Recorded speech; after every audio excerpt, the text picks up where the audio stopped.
Well, hello everybody. You said you wanted some more second gen content, so here's Dad's truck. It is a 2001 model. He bought it brand new in 2000, and he built this dump bed himself. That is all custom work right there. Ordered cabin chassis. It's 24 valve truck, obviously, NV 4500. This truck is a 4-wheel drive, and yeah, he's driven the crap out of that thing. She's still ticking. But we had that tree job to do this morning, a small job. He told him he'd knock it out a while back and figured he better do it sooner than later. Knocked it out before we came out to this job, and we'll just mulch up the brush here. Don't need to take a chipper to someone's house for something that small, but we got to fix some stuff on the Prime Joker right now. See that? We got some oil issues right there. Go ahead and slap rope in there on my house. We got a guy driving. What you doing, driver? I noticed some oil on the side of the machine yesterday, and I was like, oh, the filter's leaking. But nope, that is not a liquid filled gauge. That gauge failed, and we got a new one. So we're gonna install that, and then we got to take my truck home today, so we got to go get that thing ready to bounce. And ta-da! We got a new gauge on there, liquid filled this round. Hopefully that doesn't start leaking internally and dripping all over the place like the old one did, causing a big old mess. But just in case the tracks weren't lubed up already, they are now. And Boone took the stick that was holding the hood open, so appreciate it, bud.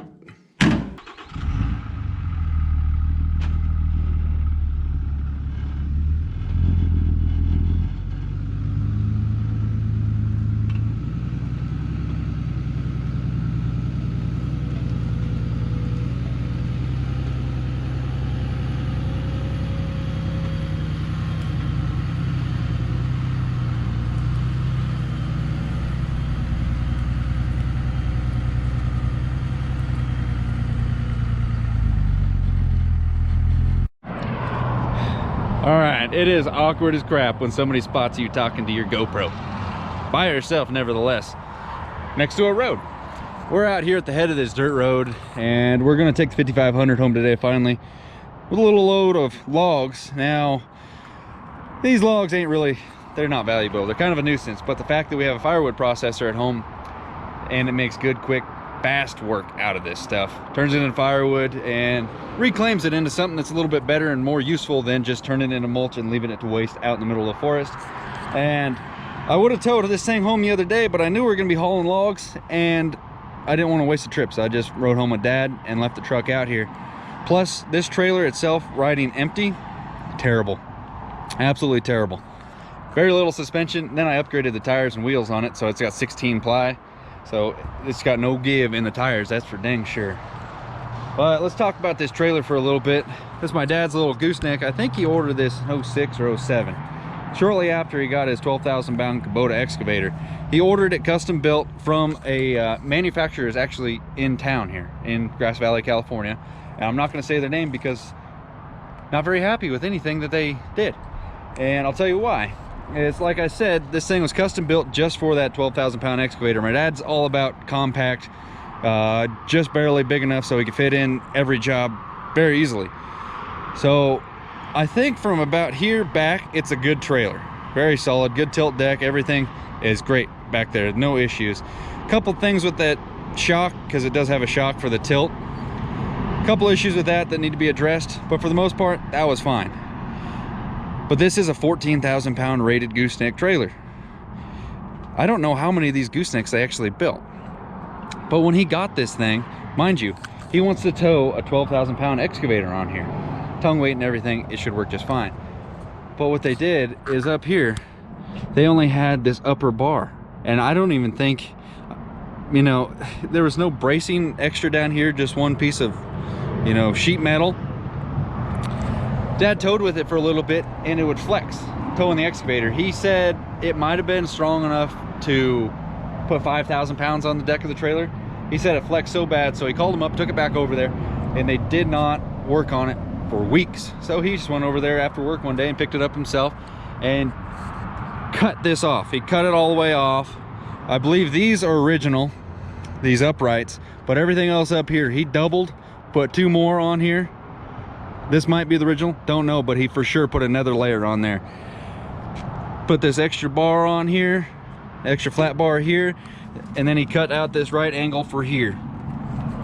And yeah, they did not have anything to say about it. They didn't say nothing about why his trailer was picked up from their yard because they had failed to do anything with it. It would have surely broken off by now. So when I'm talking good dealer support, factory support, I mean, stuff's gonna break. It happens.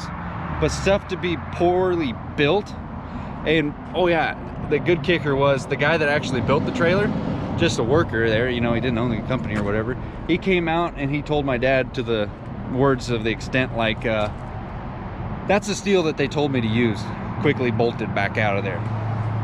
So you imagine a 14,000 pound rated trailer with just that single bar on the top. Just the visual look of that is unsafe, let alone actually towing something with it. But as it sits right now, upgraded to the 17.5 wheels for the higher ply. I know you can get 16s with higher ply, but less tire rollover with this setup. I like it a lot better because, like I said, it's so short. It's very difficult to back up. It hurts your confidence really quick trying to back this thing up. It's like backing up a little trailer, even though it's, I mean, it's still a decent sized trailer, I guess. We're getting the use out of it. Not too much more I can say about it, but 08's doing good. Let's go ahead and hit the road. Boy, it feels good to be back driving the 08 again. 5500. It's a little bit rough a ride, but man, back in the day when I bought this truck, I planned on doing a delete right off the bat. Shoot, I did not plan on any of this stuff I got on it now. Simple delete would have, it should have sufficed, but you live and you learn and you add more stuff to it. Lord knows this journey's been a little bit of ups and downs on some of the decisions I've made for products on this. But this truck it's a tow rig now, that is for dang sure. So comment below what you guys' thoughts are on how well this truck is and set up right now. Every little thing it's expensive, that's for dang sure. But it's been nice to have you guys along for the whole journey of it. And I'm happy to share it with you guys, my experiences and knowledge that I'm acquiring through this journey. And I don't mind showing you guys immediately what's going to go on with the truck or like that trailer. I could have stretched it out and not let you know what I'm going to go with, but Diamond C is the brand that I see right now that I like the most out of all the rest. We'll see how everything unveils, but I'd rather just as soon tell you guys and get some more information like today on today's video. A lot more experience on Diamond C, like strict, that one brand came through, so that was kind of neat. A lot more information was shared through the comment sections, and I appreciate that. And I wouldn't have got that if I would have had you guys guessing. So, not leaving you hanging on stuff. As soon as I have an idea what the direction I'm going in, I'd like to let you guys know. But for right now, the 08, I'd very much like it to stay the way it is.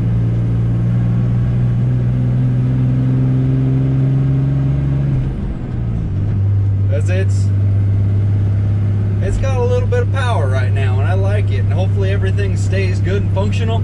Transmission stays cool, engine, EGTs and everything remain cool. I think we got ourselves a good long-term tow rig, knock on wood, that everything stays in check and nothing breaks, or hopefully I don't decide to spend some more money on it, because I've spent way too much on it. Buying this truck back in the day, low miles from a dealer, yeah, it was not a cheap investment initially, and I probably have doubled what I paid the truck for in aftermarket parts and experiments and stuff. So let's cut back on the spending. Let's start going back to the savings and or purchasing something else, maybe that trailer. Hopefully that trailer. So we're gonna go ahead and drive home. When you guys are wondering why I don't have my third seat flipped down when I'm driving around, that's why. That squished a putty dog's head. We don't want that. It's kind of funny. I'm just sitting here fueling up on a little kid pump. It's a nice freaking day. Look at the boonster over there. He's just relaxing. I think I'll get him to drive it home. I'm just gonna relax. Pretty good life. Pretty good life. If you guys are unhappy with your life, do what you can to change it, make it awesome. Everybody out here's got potential to have fun and make something of it. And I'm trying my best, trying to work every angle I can. You gotta be like Boone here. His motto is happy to be alive. They just run around and have all kinds of fun all day long. He'd probably say hurry up, slow pump. Need to figure out that, oh, there we go. Need to figure out that thing so I could use a big one. Even this little one, it kind of wants to have a little bit of trouble. But if you look at it, it's such a level plane. I could maybe tip that down a little bit more. I'll have to figure something out. Let's officially end this video right now. Boonster, you gonna say goodbye to everybody? What's this? Yeah. He's like, I'm kind of hungry. I kind of want to take a nap. I don't want to take a nap, but I mean, I'm kind of hungry right now.